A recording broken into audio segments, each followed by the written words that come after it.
Welcome to the sixth episode of the Minibar podcast, where hospitality leaders come to chill and discuss the business. This is Paulina from My Stay, your hospitality podcast bartender. Today on the menu is the talk with the hotel general manager and the author of the book, Put Your People First and the Rest Will Follow, Monika Hilm. Monika is the driven leader with the ability to motivate and positively influence others to perform.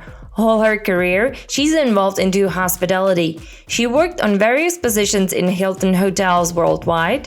In Park Hotel Prague, she has completed a task to make the hotel profitable and sell it. And then she moved to Vienna House, where she was a regional director. Currently, she's leading Yasuragi Japanese Spa and Conference Hotel.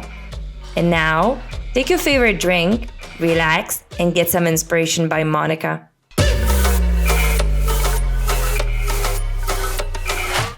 Hello, Monika. I'm super happy that you got our invitation to the Minibar podcast. Thank you. So nice to be here. Yes, and I'll start straight away with one question. What does happy mean to you? It's a huge question. Happy means a good feeling in here. It's in my heart. Happy is not jumping around screaming. Happy is when you feel content, when you feel joy, when you feel good in general. It can be a very bursty feeling, but it can also be a very calm feeling. Mm-hmm. So, and you can expand on that. Mm-hmm. Well, very cool. Well, in 2017, you have wrote the book, Put the People First, and the rest will follow. Oh, that's cool. Very nice. So in your experience, what rest will follow? What is it? The rest will follow means predominantly numbers. A lot of companies, a lot of people are focusing too much on putting the numbers first. Mm-hmm. And if you lead by numbers, then everybody else's attention will be on the numbers. Mm-hmm. So this is what I mean when I say the rest. It's the numbers. It's the KPIs that are purely number-based. Mm-hmm. And my concept, which I did not invent in any way. Richard Branson, quite famous, have said it before, but I go even further back, and that is Hugh Keller, that was the founder of Southwest Airlines. Mm-hmm. He said already in the 50s, we put employees first, we put the guests second, and we put the shareholders, meaning the numbers of the company, the results, third. And already from the 50s, and I think it's quite obvious that he's been successful because his airline, over 40 years, was the only airline who did not have a year in red numbers. And that's quite unusual for an airline. So I think that speaks for itself. Oh, wow. Okay. And so why have you decided to write the book? I didn't actually decide on that. I had no intention of becoming an author. I had no intention of writing a book. But when I sold Park Hotel in 2016, I was without a job. Mm-hmm. That's what happens when you sell the hotel that you're managing. And the people that I worked with, a lot of them together with me, cried when I left. I don't think I've ever cried so much leaving a job. And the people were crying. And a lot of people told me, what are you going to do next? And I said, I don't know. And they said, why don't you write down the way you manage? Mm-hmm. Because we have never experienced working for somebody like you. Mm-hmm. There's actually the team in Park Hotel that made me write my book. Okay, good colleagues then, and sharing a good knowledge. That's also important. Well, I've read some parts, and it's something catch my eye, which is the best leader think, talk, and act in the best interest of their people first, and not numbers. So this is exactly what you said. In the business in general, there are numbers from a business plan you have to deliver to stay alive. But you say to put people first, not numbers. So how to combine this? Because, you have to give a numbers, you have to make money, and you have to think about it. So how to communicate to, hey guys, we need to do this numbers, and then treat people well, but how to combine this? So, you know your targets, you know what you need to do. A lot of people think that if you focus on the people, you're soft and you don't care about money. Number one, I am super result-oriented. I'm quite a tough leader. I think people need to deliver. But while we do that, while we deliver, we have to put our people first. What does that mean? That means if a guest complains and wants something, or they want to, I don't know, they want a refund or something, then we put the employees first. And we show it very clearly, both to the guest and the employee. We might think, a lot of people think that if I put the guest first, they will spend more money. The thing is, actually, it's the opposite. So what we have to do is we have to remember the numbers. We have to remember our KPIs. I have them on my board in front of me. But in all my action towards the team, I never talk about the numbers. Okay. In the leadership, once a month, we go through the result of the previous month and we set the targets going forward in order to meet the year-end result given to us by head office. But during that month, all the actions we do, all the talking that we do are focused on people. So we don't sit and say, oh my God, now we have to do 100,000 more to reach this. We focus on actions. We focus on the things and we trust in the process. And this is how you will deliver the results. When I stood in front of the team last week and did my monthly meeting with all the employees of the hotel, we are lucky enough to have a hotel that is open and that is running. And I said, one of my targets is that we should increase personnel costs. Now that sounds crazy, because why would I increase the personnel cost? You want to keep all your cost numbers down, right? But then I explained to them that the more people that I put into the operation, the better we can take care of the guest and the better you work together. And the better we take care of the guest, the more guests we can take care of. Consequently, we will make more money. I see. So what we're doing is we're putting people into operation. And these are the few times when I talk about numbers. It's numbers that mean something to the employees. If I talk to somebody who's working as a waiter about our GOP, what is he going to do to improve the GOP of the hotel? Not much. But when I talk about, if we do this and if we manage this, he will have another colleague next to him, then he's listening. So it's a matter of using numbers that mean something to the people. I see. And in general, how much you involve people into setting up those numbers? Because you said you have the numbers, you have them in front of you. How much your colleagues are involved into the decisions? What is on that board? Well, this is interesting because the company I work for right now, that I started working for in January, they have a very different philosophy. Head office gives us 3 KPIs: a GOP, a personnel cost, and a RGI. Those 3 numbers, I don't even decide. They give them to us. How we then structure it to meet those numbers is entirely up to me and my team, which is very different from most companies I've worked for. You prepare a budget, it takes forever, and then you sit in front of head office who says, no, make it on, do it over, which is a very challenging, long process. Here, what they're saying is, we know what we want. We look at your last year's figure, and these are the 3 figures we want you to achieve. How you do it is up to you, but those are the numbers. And if you then don't like the numbers, like when I arrived in January, these numbers were already set back in October. And one of the numbers I said, no, this is not realistic. So I challenged them and we had it adjusted. And then any chance that your colleagues are involved in saying, hey, this is not possible? Or Sure. You're really like doing it by yourself and then trying to communicate by your strong personality and leadership, how good or bad it is? It all depends, because when I came here, the culture was that you took what you were given and you did something with it.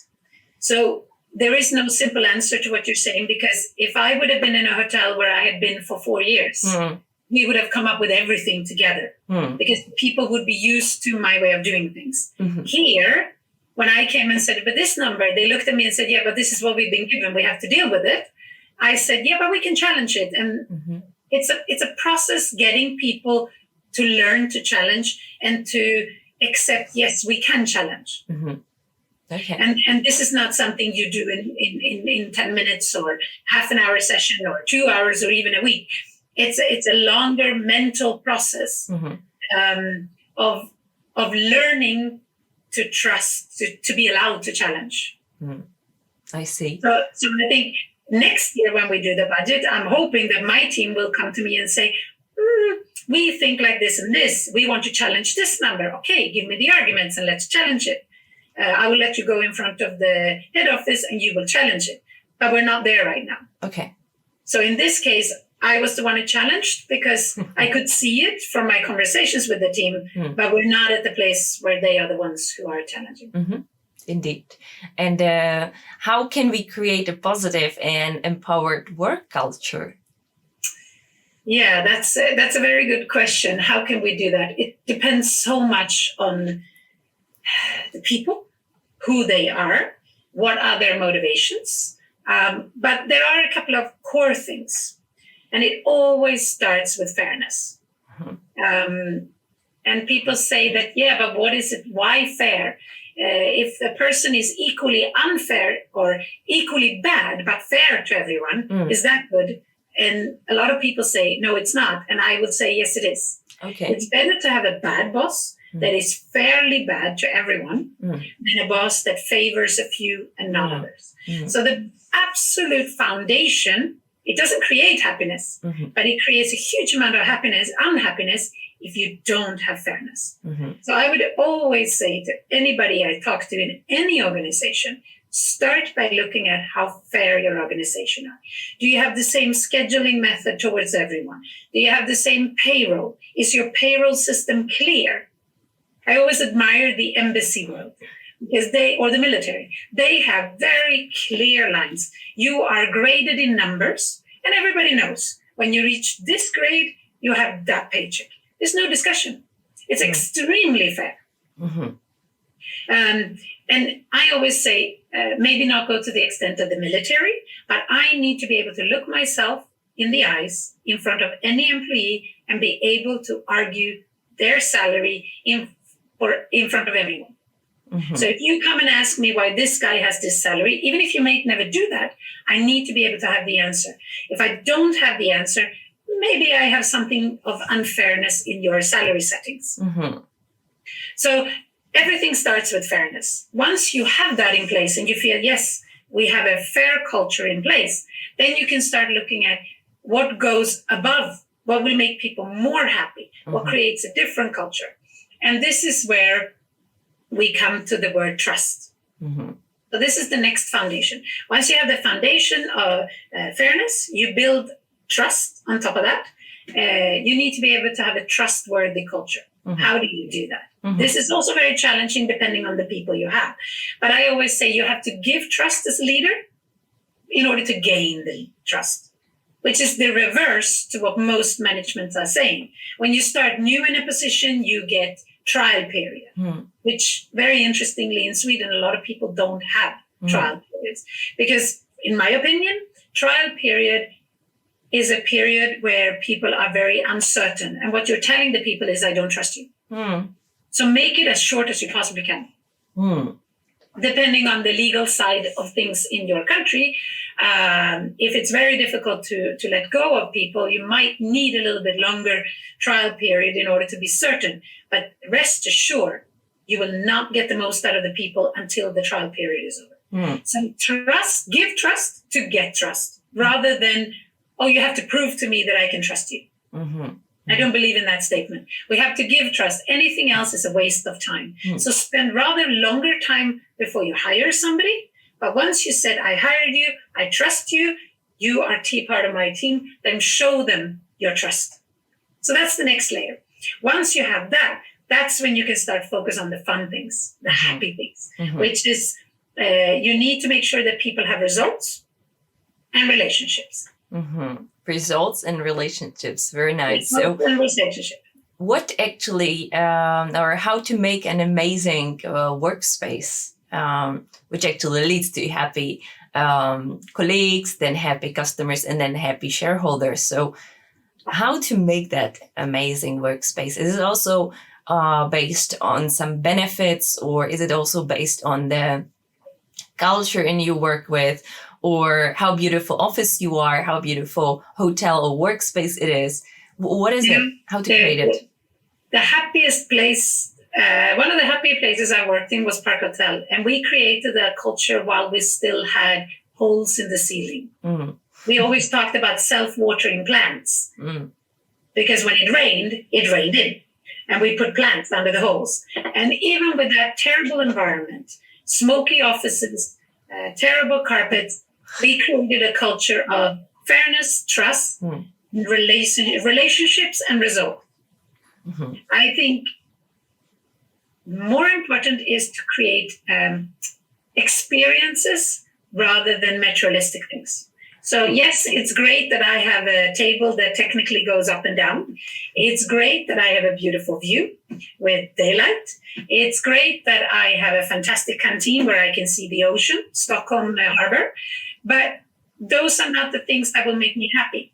I love them, but they won't make the difference. What makes the difference is the relationship that I have with my colleagues, that I feel that my job gives a result, that I have a meaning, that actually what I do here contributes to everybody else, and also purpose, that what we do here contributes to a meaningful thing for me, society, the world, the environment.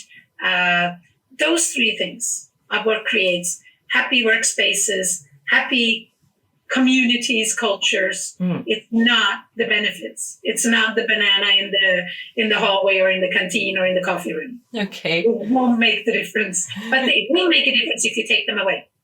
Okay. And this is where you need to be careful, because once you've given a benefit, people will not appreciate it if you take it away. Even if they never take the fruit, never take it, they will be very upset if you take it away. So that's just a small little sideline. Don't take away benefits, and therefore think twice before you put benefits in place. This podcast is brought by MyStay, the contactless solution for check-in, check-out payments, e-keys, and service upsell for hotels, hostels, and all other travel accommodations. If you want to know tips, tricks, and absolute musts for the post-COVID hotel opening, connect with me on LinkedIn or send me an email. I will share with you our opening kit, which we put together with our partners, especially for you. It focuses on how to win back the trust of your guests and how to get back your revenue as soon as possible. In the opening kit, also await for you discounts and free product options.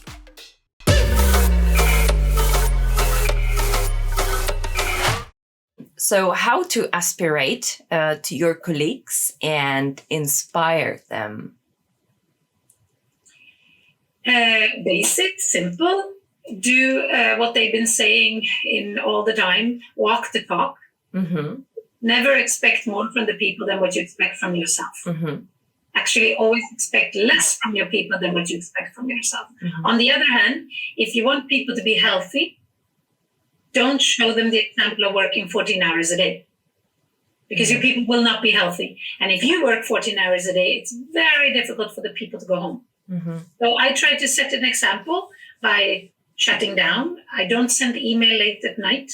If I work late at night because it's my choice, then I always reset the emails for early in the morning so that people never receive them during the evening or 6 o'clock in the morning. I don't want them to see me like that. So I always set the emails to arrive at 8, 8:30, 9. And if I send several emails to the same person, I make an effort of spreading them out so they don't get bombarded at 8 in the morning. Those are the small things that you need to do when you walk the talk. Be present. And I love when Richard Branson says, give of yourself. And I really believe that. When you're out in the company, whatever company you're working for, be present. Don't be on your phone. Look people in the eyes and make them feel like they are the most important person in the world that minute, that second that you talk to them. I think walk the talk. Walk the talk. Okay. Walk the talk. Impressive. Well, this also brings me to another question. I really agree with you that you can make people happy only in the moment when you're happy. So how to keep yourself happy in a moment where there are millions, troubles and distractions around you or in the world, that actually there are a lot of challenges every day. So how to keep yourself happy to keep anyone happy?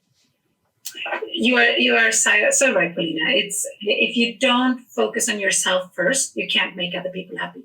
No matter if it's in a relationship, in a work relationship, private relationship, you have to like yourself. You have to work with yourself first and foremost. And it is difficult, and we all will be challenged with this every single day.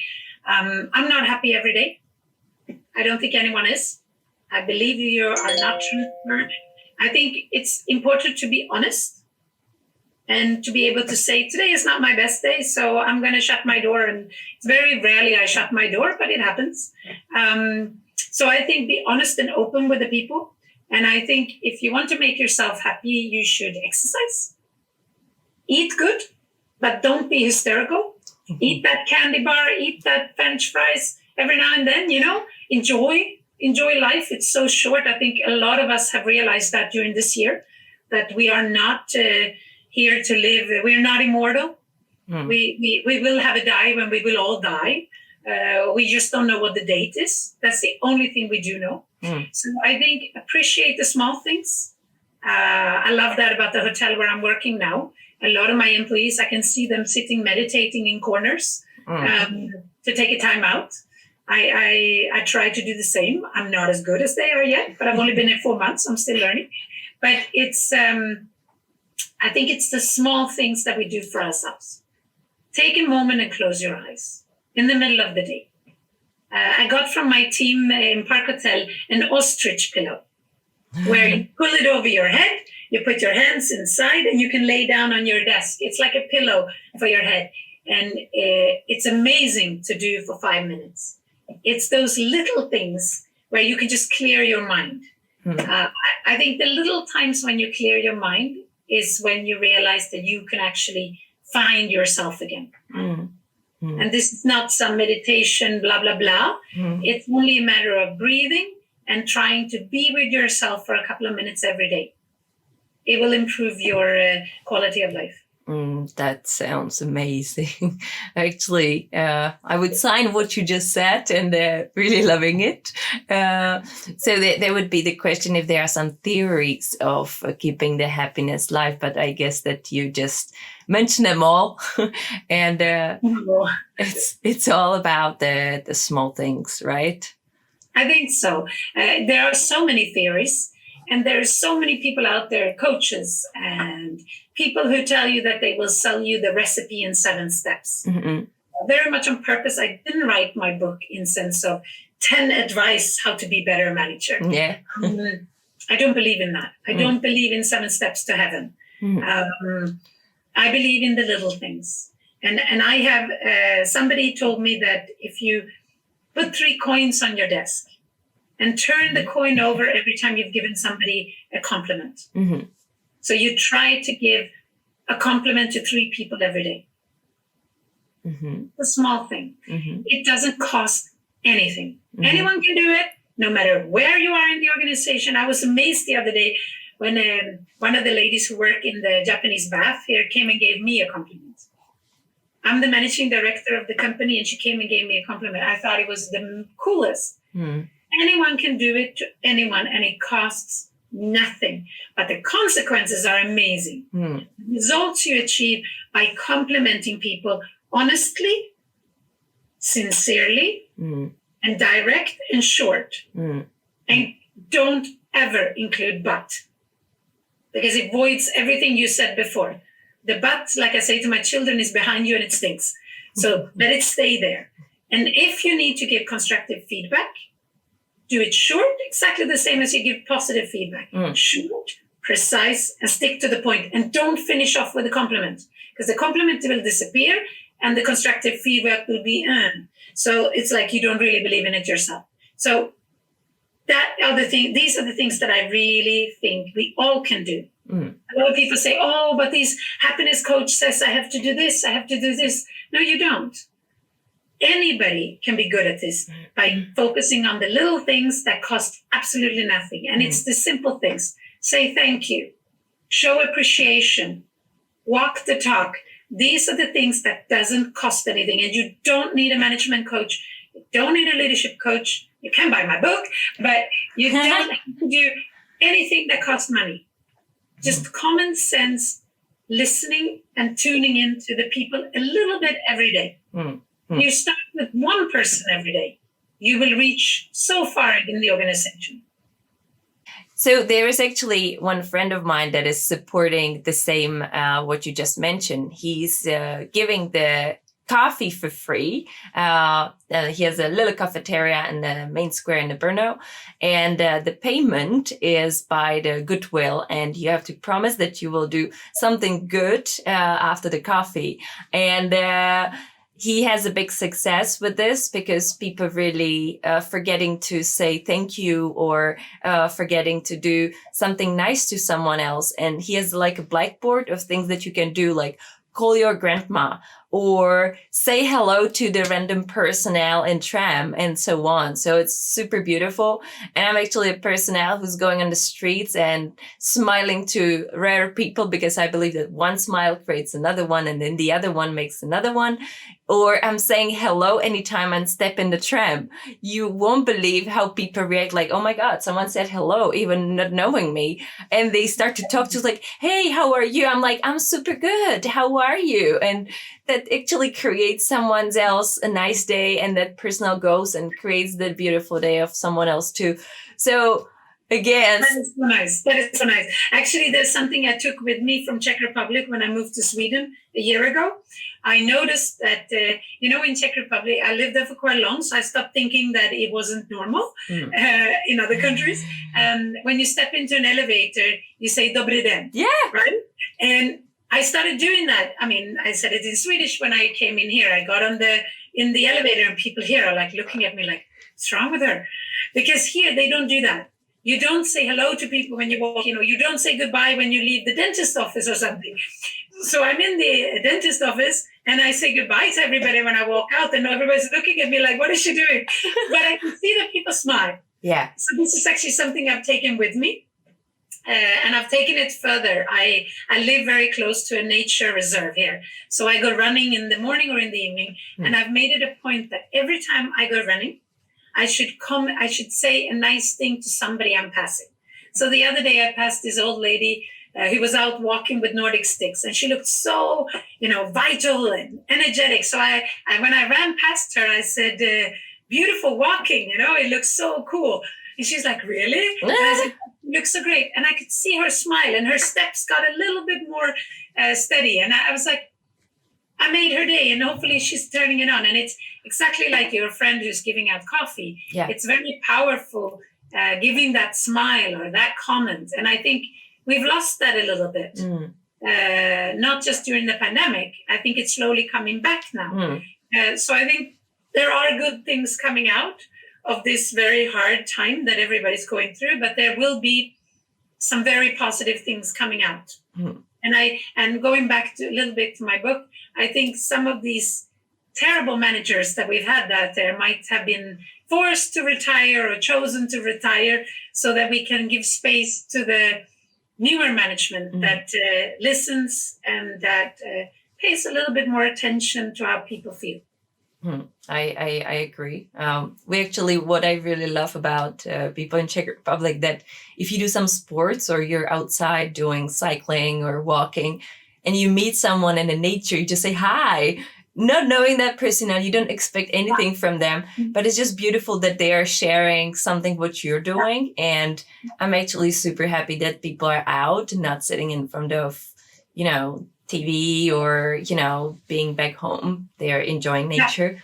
And this is sort of like a little bit sharing the happiness of what you just have in yourself. So you actually reminded me that we really do that. And we also say hello when we go to elevator. That's true. Well, I think I've taken that custom with me because I think it's really nice to say hello regardless of who the person is. Yeah. That's correct. And if I can add one thing that I think is quite important, I think I was told the other day that we should remember that we never know the person in front of ourselves' story. Yeah.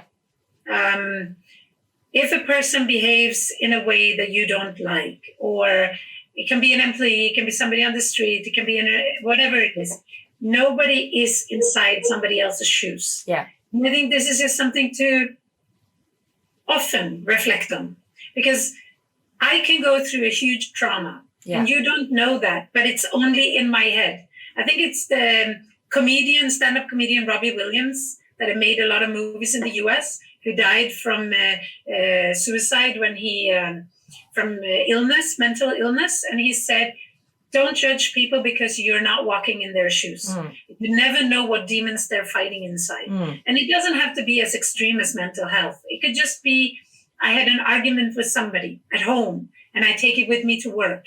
I had a fight with my child. I had an issue with my dog. It can be absolutely anything that worries you, that you take with you, that is part of being you.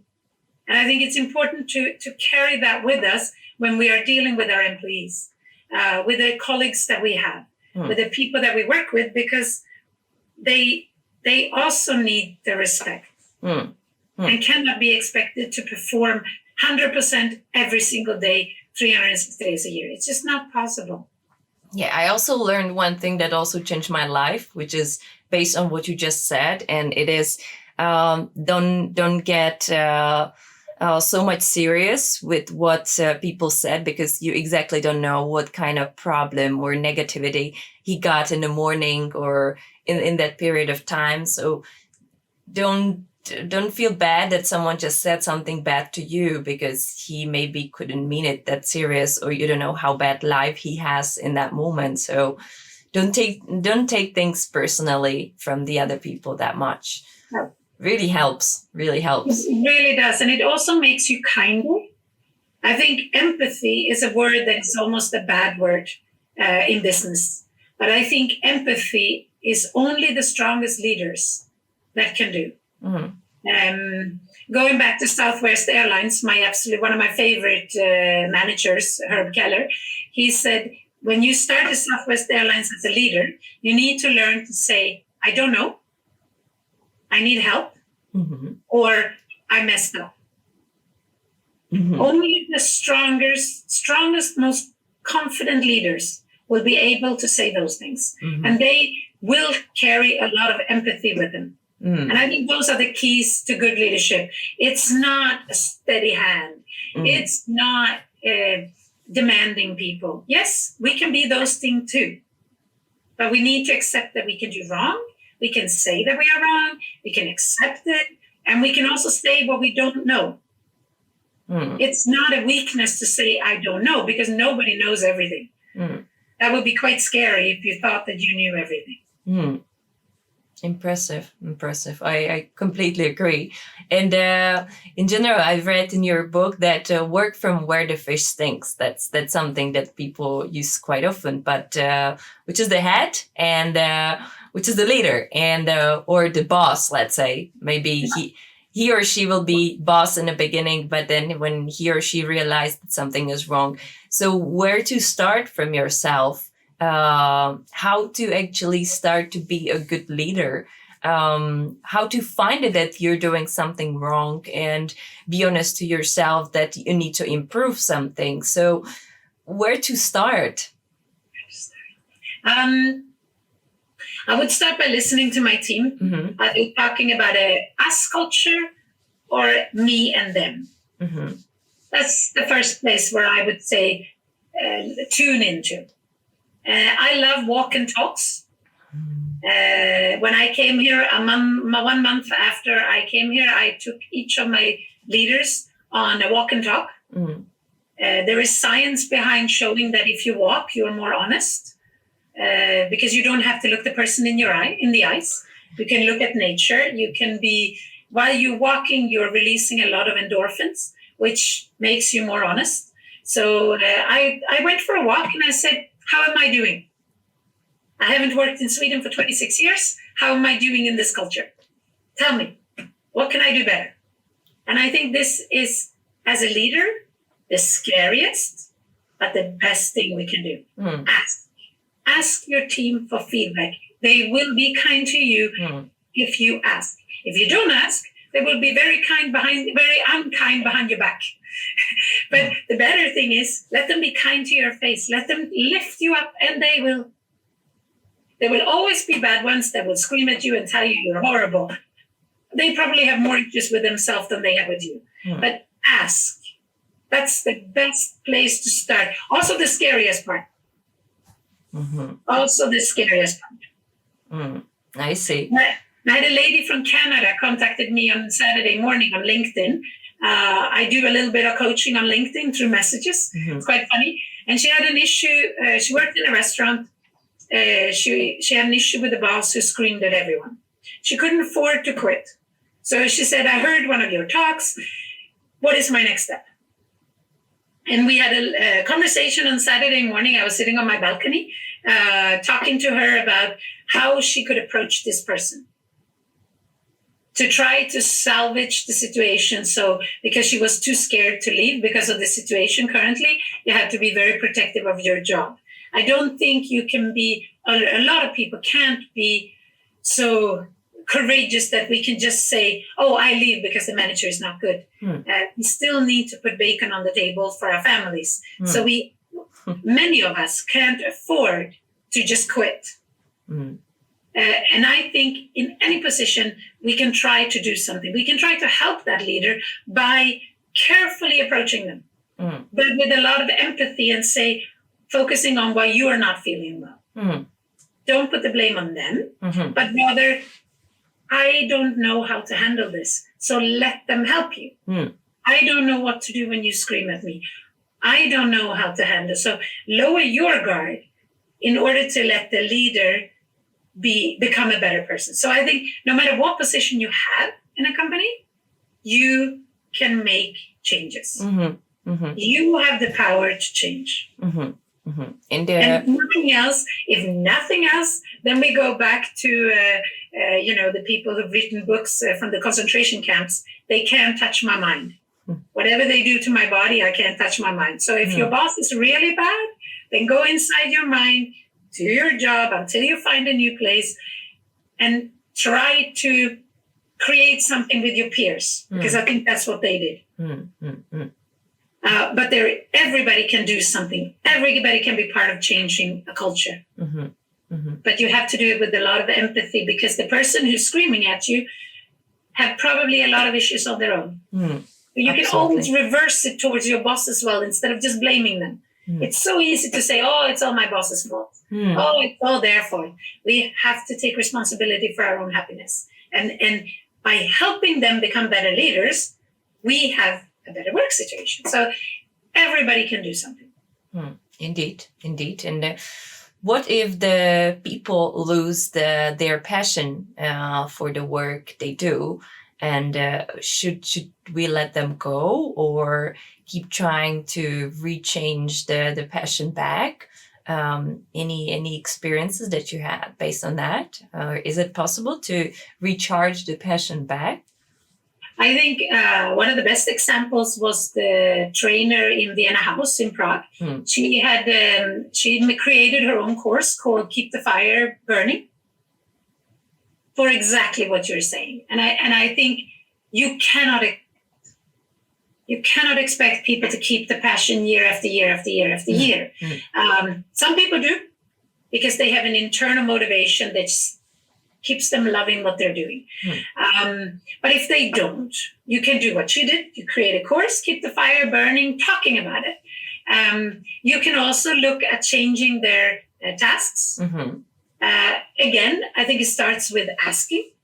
People don't always know the answer, but you can help them, because leadership is about coaching. You're not their shrink, but kind of you are, because most of the people have the answers within themselves. I have helped people change jobs. I have helped people leave my organization because they were not doing a very good job. And by helping them finding a job that suited them better, they were happier and we were happier. But it all starts with understanding and happiness, empathy, to create the people's happiness. But yes, you can recharge people through various ways, by listening, asking, And sometimes it's just a matter of changing small things. People need change, even though they don't know it. A lot of people don't like change, but a little bit of change can recharge the fire. And it can be going on a course, it can be changing work colleagues, can be changing department. There are many things we can do to help people find their passion again for what. Indeed. And how the normal life or every day should look to the great leader. So do you have some habits? You have some habits. I wish I could tell you that I have a structured habit. I'm not a very good habit person. I like change maybe too much for a lot of people around me. So I like every day to be different. One habit is probably I walk around and say good morning to a lot of people when I arrive. And I look them in the eyes, and everybody I meet, I spend 1-2 minutes with. I don't just say hello and welcome. I try to do a little bit more. How are you? Find something out about people. I think this is probably the only habit that I have. Otherwise, my days are very different every single day. Mm-hmm. Okay. No, indeed. And how to treat your colleagues in the time when they have some weakness on their side or some bad situation like death in the family, serious sickness, but also positive things like being pregnant or expect a family, but it also changed the life somehow and you need to deal with that, or having someone sick in the family. So how do you approach those colleagues? How do you support them, or how to support these people the best way you can? Do you let them go for holidays, or you give them some special salary, or what is it? Again, we come back to, it depends on the needs of each person and what they need. We currently have one lady who's had COVID really, really badly. And she's been now in hospital for 3 months. Oh. Her baby was delivered in the beginning of this, her illness. Because of her illness, they had to take the baby out. So her husband, both of them worked in our kitchen. We're now making a collection in the kitchen for them. And we are looking at how we as a company can support them best through this. We have collected clothes for the baby. We have collected various things that they need in order to support them and constantly staying in touch with them. I've also realized that financially, this has not been the best. So we're now looking at setting up a fund from the company side to substitute the part that the insurance company is not paying for their sickness period. So yes, it's partially financial, but it's also a matter of involving the people in the hotel. And that benefits twofold. It benefits them, but it also feels good for everybody in the hotel, because giving to others is one of the lead things on making yourself happy. That's true. Give to others increases your own happiness. So I think regardless what it is, you have read part of my book, so you know that I had a revenue manager a few years. His wife had some post-stress syndromes when she gave birth to their baby. So I told him to work from home for 6 months, which in Prague was not so common. I think today everybody works from home, but in 2015 or 14, in hotels you did not work from home. But I told him to work from home for 6 months because his wife needed him. And she was from Slovakia, so she had no family in Prague. So having him working from home benefited her. But it also benefited me, because I can assure you, when the baby was sleeping in the evening, he was working.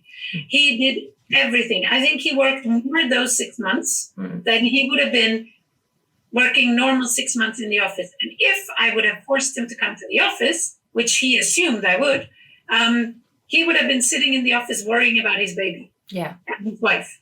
So by having him at home, he could stop worrying because he was there.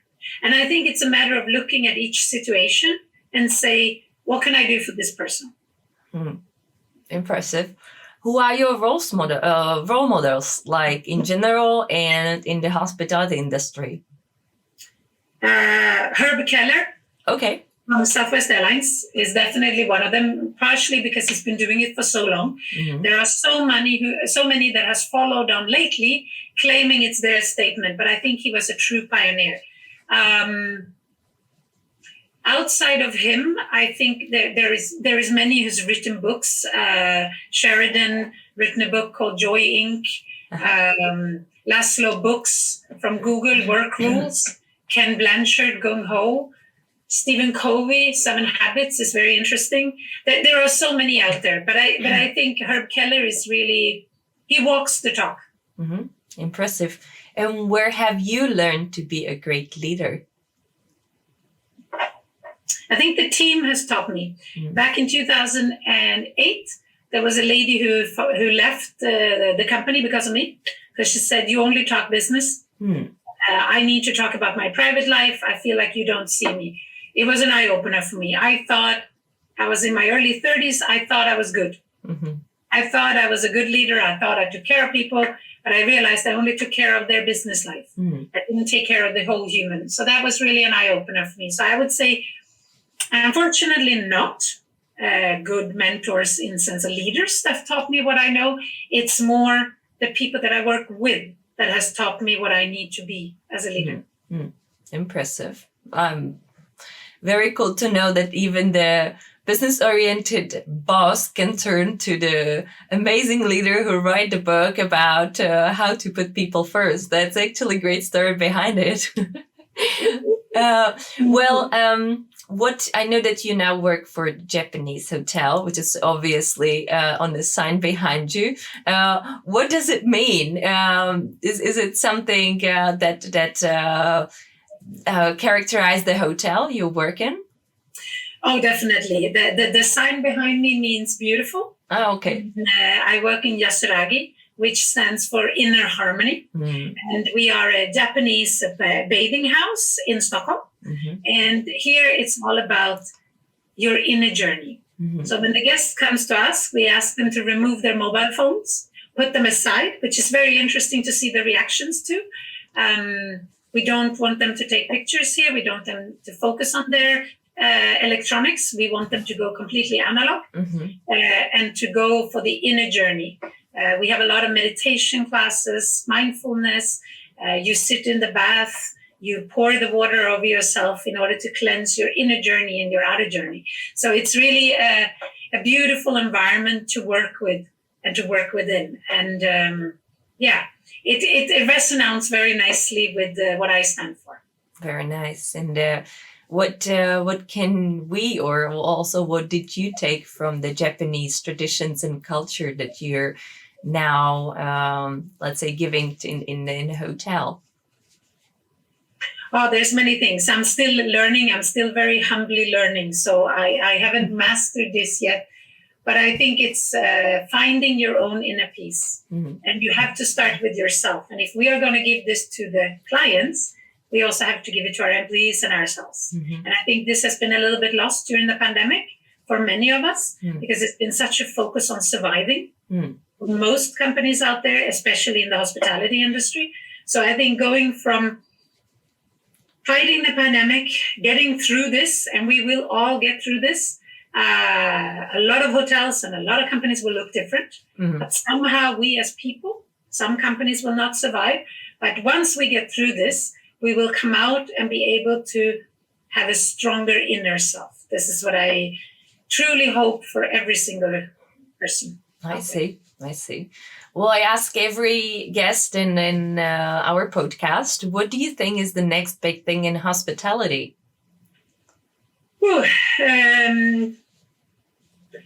Most people will talk about technology. Mm-hmm. I think more, maybe because of the environment where I'm in, I think there will be more focus on the person, whether it's the guests or the employees. Mm-hmm. I think it's going to be more focused on quality of interactions, reducing those stupid travel patterns that was Monday, Tuesday, and another place Wednesday, Thursday. Using digitally in a good way, so that when we do meet, we can really go analog and we can really focus on building connections. That's what I'm hoping will be the more, much more, it's maybe not a revolutionary new thing, but much more of that is what I'm hoping to see. Very cool. I'm with you with this also. That's we're matching in so many ways. That's lovely to hear. And could I ask you also about some funny story from your hospitality career? It can be from hotel or also from anything else that you went through. I don't have that many funny stories, but one of my favorite stories, if I may. You may. I worked 12 years in a large international chain, and were drilled in how we should look, what we should be, and how we should be. Mm-hmm. And then when I changed and started working in the independent properties, mm-hmm. I was sitting in my office and I was leaving, and it was about 7:00 in the evening. And my evening receptionist had arrived and was working, and I saw that he had cut his hair. He had shaved half of the side of his head, and the other side was long. And the first thing that came to my mind is, oh my God, he can't look like that. He was in his early 20s. And everything that I've learned from Hilton came to me, and I was like, my goodness, what am I going to do with this person? He can't look like that. And I held it and I held it, and I walked up to him, and as I always do, I walk up to the reception before I'm leaving, and he looked at me with a big smile and he said, Monika, don't you love my new hair? And I had no answer. I was so shocked that the only thing that came out of my mouth was, does your girlfriend like it? And he said, she loves it. And I said, great. And that was all I said. and I walked out of there. And as I walked out, we said goodbye and everything. And as I walked out, I saw a guest walking in, and he had this big smile on his face, my employee, when the guest came up to the reception desk. And I thought, what does it matter? What does it matter what he looked like? Who cares? He looked neat and tidy, and he greeted the next guest amazingly. And it was a lesson for me. And it's one of those moments that have really stayed with me, that there are rules, but why do we have the rules? Yeah. It's maybe not a funny story as such, apart from for me, because of the emotions that I went through walking up to him. But it's one of those times that stayed with me, that made me realize what is important. Super cool. Something to reflect on. Very nice, very nice. And last question would go for, what is your favorite cocktail that I can serve you next time we see? We do seasons here. We do something called cheeky, which means that we change something in every department every season. So we are just now going into Natsu, which is summer.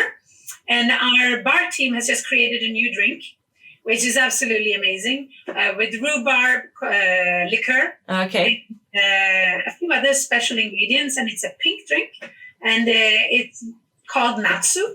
And right now, that's my favorite drink. So no one around the world I can get it. I only have to go to your resort. You have to come, Pauline. You are welcome to come to Yasuragi, and you have to come before end of August. Why? Because the drink is only in the season of summer. Oh. In September, we will create a new drink. Okay. So I will keep this in my mind. And if I would meet you in Prague, what should I serve you then? Then you will probably serve me depending on my mood, because it changes. If I feel young, you would serve me a cosmopolitan. If I am more in a party mood, we go for mojitos. Mojitos good, cosmopolitan good. So all great. And I will try to get to your special pinky Japanese drink. That's wonderful. Monika, it was super great to have you here. Thank you very much that you accepted the invitation. And I'm hoping that we see each other again somewhere in Prague, Stockholm, and so Me on. too.